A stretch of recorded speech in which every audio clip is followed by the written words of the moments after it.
Marianne. Des jours et puis des jours ont fui. Je me souviens de cette joie ainsi que de quelque étrangère. Et c'est une fierté encore que j'exagère de tout le deuil enclos dans les plaisirs anciens. Mais nos baisers furent les fruits des Hespérides, dont nous avons mâché la cendre, seulement la cendre. Le verger solitaire et charmant n'a pas calmé la soif de nos lèvres arides. D'autres sont revenus semblables à des dieux, de l'île où par orgueil nous nous aventurâmes. Les guirlandes d'amour alourdissaient leurs rames, et la galère en fleurs émerveillait les yeux. Je ne jalouse pas leurs fanfares de gloire, ni les pavois, ni les étendards éployés, dont l'ombre rouge flotte auprès des boucliers. Leur songe était moins beau que notre ivresse noire. Légère en ce jardin fouetté du vent brutal, plus fier que les héros au soir d'apothéose, tandis qu'autour de moi les nostalgiques roses s'effeuillent vainement vers l'Orient natal.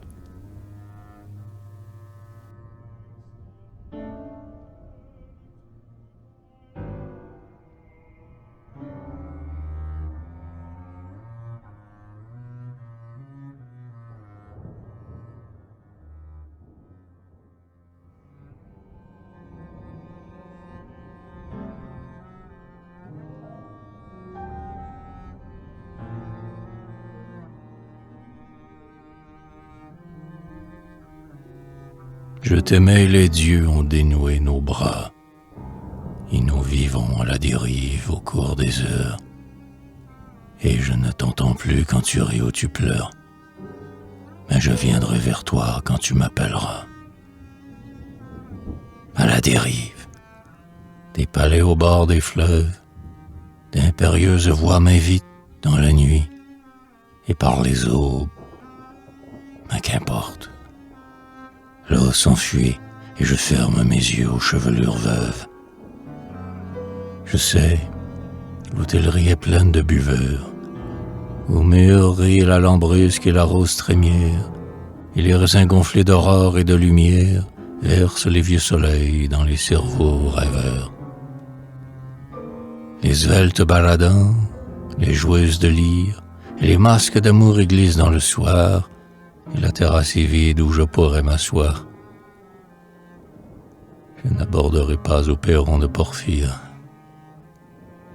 Nulle reine en manteau de pourpre et d'argent clair ne tendra sur le seuil ses lèvres vers ma bouche. Voile noir, carène noire, ombre farouche, la nef sans gouvernail s'en va jusqu'à la mer. Et je m'endormirai parmi les vagues vertes, parmi les mornes flots sans bornes, à moins qu'un soir, sur une rive heureuse, au sommet de la tour, dominant la vallée, les terres désertes, tu ne paraisses dans ta robe de soleil, et tu ne m'offres en un geste qui pardonne tes cheveux déployés plus riches que l'automne, les baisers anciens plus doux que le sommeil.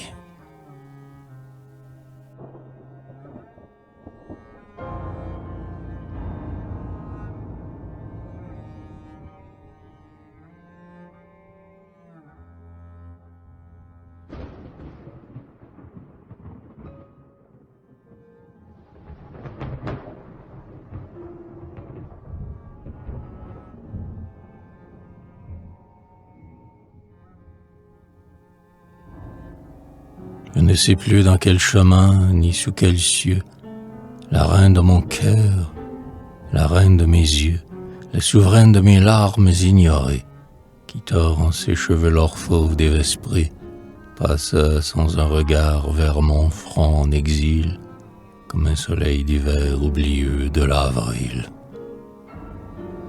Hélas, les lys sont morts, les roses sont fanées, l'impitoyable deuil défleurit les années. Elle ne connaît plus les choses d'autrefois, Son oreille infidèle a désappris ma voix tremblante et les paroles murmurées, et le frissonnement des étreintes sacrées. Et maintenant, je veux en vain m'interdire les jours et le passé divin. Ma lèvre qu'elle sut délicate naguère, est chaude d'une bouche et de baisers vulgaires, et j'ai bu pour marcher dans l'ombre de la mort, le vent des matelots et des hommes du port. Mais cette ivresse est triste, ô reine, et je t'implore, reviens, fais resplendir la gloire de l'aurore, jette sur les bois nus un manteau de printemps, et pars les sentiers des roses que j'attends. Sois bienveillant, ou si les beaux jardins des rêves sont clos pour jamais, sois. Les heures sont brèves, je vivrai dans la lumière et dans le bruit, et je descendrai seul les marches de la nuit.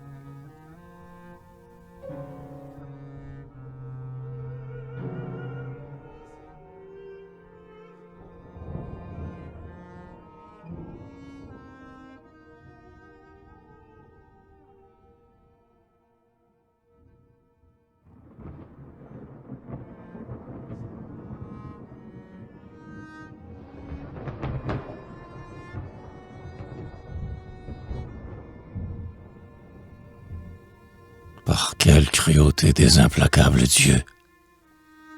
Si loin des jours royaux et pavoisés de joie, un soleil tel que les anciens soleils flamboie, et tes cheveux en fleurs épouvantent mes yeux.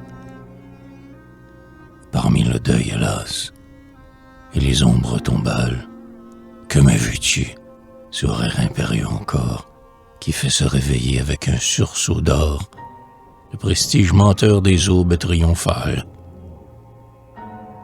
Ouais, tes lèvres m'étaient douces près de la mer, et sur la fauve grève où dormaient les carènes, gonflaient d'un chant si pur les conques des sirènes, que des oiseaux neigeaient autour de toi dans l'air, et que le souvenir des ailes éployées palpite en mes regards éblouis.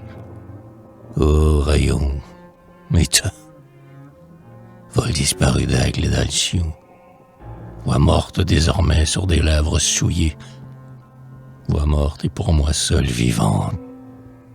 Je voudrais ne plus l'entendre et que la terre devint noire, et que la nuit sereine engloutit la mémoire de ta beauté semblable aux roses des forêts. Mais l'ombre décevante est encore hantée par les dieux importants qui défendent l'oubli, et la poignante fleur au calice pâli sollicite toujours ma bouche ensanglantée.